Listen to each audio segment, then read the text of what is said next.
로마서 6장 23절입니다. 로마서 6장 23절. 우리 짧은 한 구절이니까 다 같이 합독하겠습니다. 시작. 제 싹은 사망이요 하나님의 은사는 그리스도 예수 우리 주 안에 있는 영생이니라. 아멘. 이 말씀을 가지고 6항입니다. 우리 사람의 타락과 제 형벌에 있어서 마지막 항목인데 한번 진도를 맞춰서 나가겠습니다. 제가 읽겠습니다. 한번 보시기 바랍니다. 원죄와 자범죄, 즉 모든 죄는 하나님의 의로운 율법의 위반이며 그것에 반대되는 것이기 때문에 그 자체의 성질상 죄인에게서 죄책을 가져온다. 이 죄책 때문에 죄인은 하나님의 진노와 율법의 저주에 매이게 되고 그 결과 모든 비참을 동반하는 영적이고 현세적이며 영원한 죽음에 굴복하게 되었다. 아멘. 원죄와 자범죄의 결과라는 것이죠. 이 결과가 형벌에 이르렀다. 그러니까 원죄나 자범죄나 하나님의 형벌의 대상이 된다라는 것이죠. 그래서 그 본문 보면 죄인은 하나님의 진노와 율법의 저주에 매이게 되고 그 결과 모든 비참을 동반하는 영적이고 현세적이며 영원한 죽음에 굴복하게 되었다라고 하는 것이죠. 그러니까 사람이라는 것은 원죄뿐만 아니라 자범죄로 인해서 영적이고 현세적이며 영원한 죽음에 굴복할 수밖에 없는 형벌을 받게 되었다. 그러므로 형벌은 영원한 것이다. 영원한 것. 어떤 한시적인 것이 아니라 영원 그 자체다라고 하시죠. 그래서 죄로 인해서 이 형벌을 받게 되었는데 제한되었거나 한시적인 것이 아니라 영적으로나 현세적으로나 즉 모든 영역에서 그 형벌은 영원하다라는 것이죠. 그래서 이걸 보면은 죄가 얼마나 심각하다는 것을 우리가 알아야 된다는 거예요. 사람의 죄에 대한 죄책의 엄중함과 두려움을 경각시키기 위해서 이 항목을 써냈다. 그러므로 이 형벌에서 벗어날 것은 무엇이냐? 하나님의 은혜밖에 없다. 하나님의 은혜로만 이 죄의 문제를 해결할 수밖에 없다. 그래서 하나님의 은혜의 절대성을 강조하고 있다는 것이죠. 우리가 죄인이고 형벌을 받아 죽을 수밖에 없다는 사실을 인정하고 받아들여야만 하나님의 은혜를 깊이 깨달을 수 있다는 것입니다.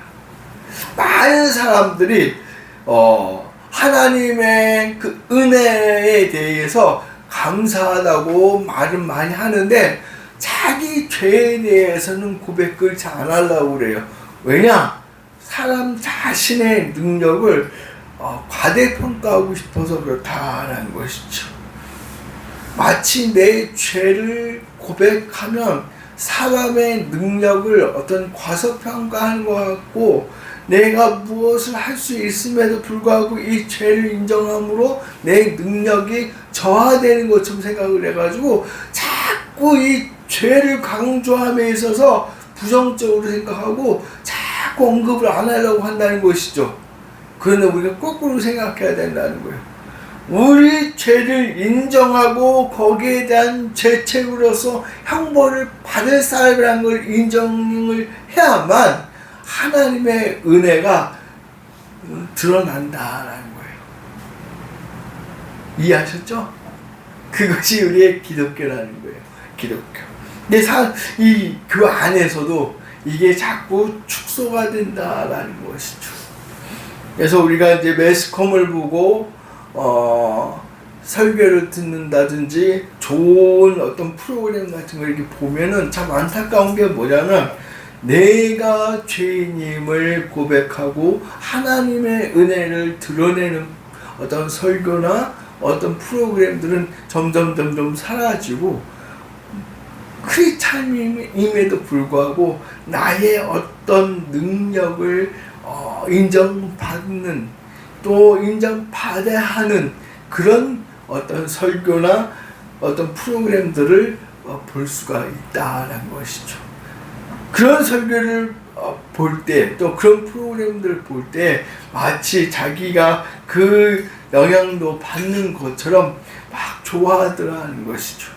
그러나 우리 기독교는요, 잘 알아야 돼요. 우리 기독교는 하나님 앞에서 죄인임을 고백하는 것이 기독교임을 믿으시기 바랍니다. 그래서 우리가 죄인인 것을 알고 깨닫고 하나님 앞에 전적으로 의탁할 때 하나님의 은혜가 정말로 극도로 나타나서 내가 하지 못한 것까지 하나님이 책임져 주신다라는 것이. 그를 깨닫지 못하니까 자기가 뭘 하려고 그래요. 자기가. 어렸을 때 그런 애화를 많이 듣잖아요. 주일학교, 특히 주일학교에 뭐 설교나 또 분방 공부라고 그래서 분방 공부 같은 거 하면 재미난 에피소드를 많이 준비하셔서 막 설명해줘요. 그럼 우리가 맞아요 하는데 점점 잘하면서 그 애화나 이야기나 성경 이야기들은 둘째치고 성경은 그렇게 말했어도 현실에서는 그렇지 않잖아라고 말하는 사람이 너무 많더라는 것이죠. 너무 많아요. 그러니까 이 하나님의 말씀을 삶 속에서 실천하느냐 실천하지 않느냐 그것이 신앙생활의 척도라는 것이. 아는 것은 많아요.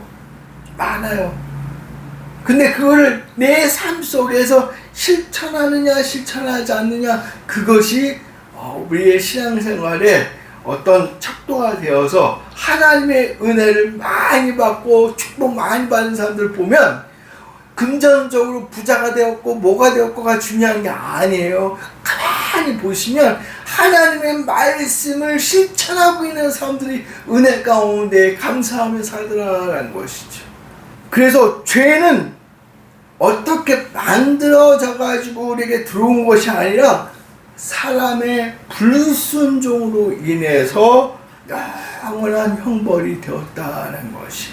그것이 본 항목에서 말해주고 싶은 부분이에요. 하나님께서 죄를 만들어서 딱 준 게 아니잖아요.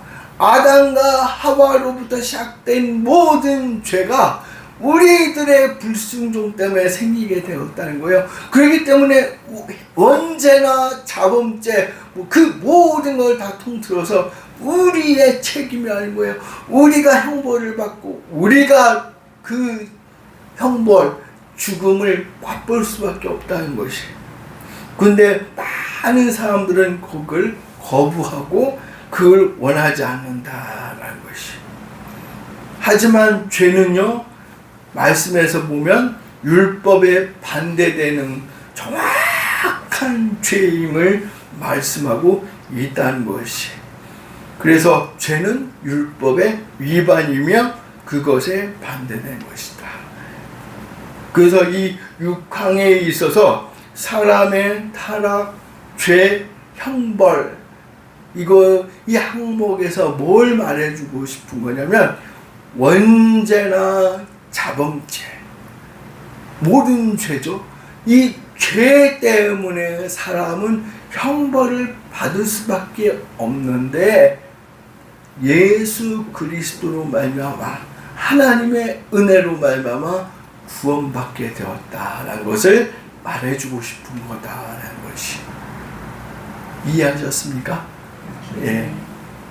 그러니까 우리가 죄인임을 깨달아야 되는 거예요. 철저하게 일해야 된다는 거예요.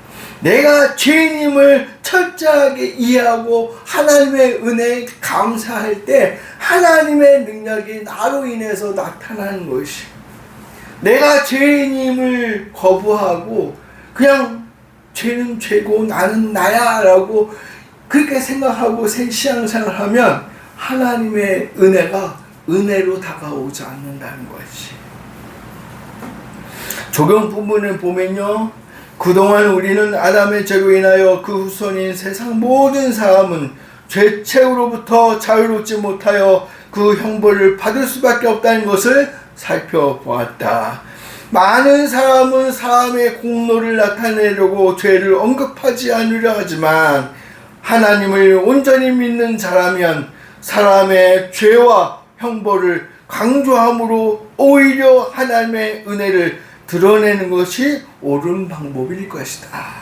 죄인임을 인정할 때 하나님의 은혜가 드러난다는 것이죠.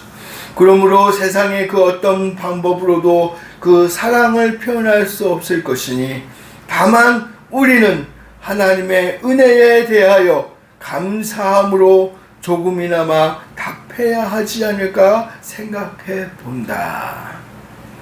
우리는 감사할 것밖에 없다는 것이죠. 이 죄에 있어서 많은 사람들이 그래요. 죄인임을 깨닫고 우리가 전적으로 타락했다라고 자꾸 주장하면, 그렇게 되면 하나님이 죄를 만드신 분이지 않느냐, 불공평하지 않느냐, 왜 너희들만, 특히 장로교에서는 애정론을 있잖아요.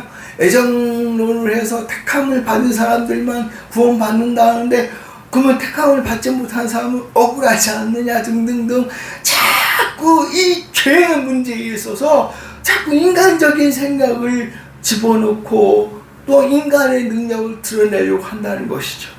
하지만 그것은 인간 생각일 뿐이고 하나님의 입장은 죄인임을 고백할 때, 내가 형벌을 받는 사람이라고 고백할 때 하나님의 은혜가 드러난다는 거예요. 하나님의 은혜로, 그 은혜가 뭐예요? 십자가 사건이 더 드러나고 하나님께 감사할 거리밖에 우리가 없다는 것이. 우리는 이 죄의 문제를 해결해 주신 예수님께 하나님의 은혜에 감사하며 살아야 된다라는 것이.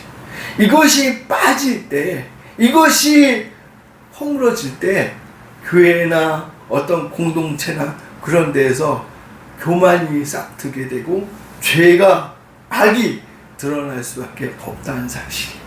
정말 우리는 하나님 앞에 죄인임을 고백하고 하나님의 은혜에 감사하며 살아갈 수 있기를 주님의 이름으로 축원드립니다. 기도하시겠습니다.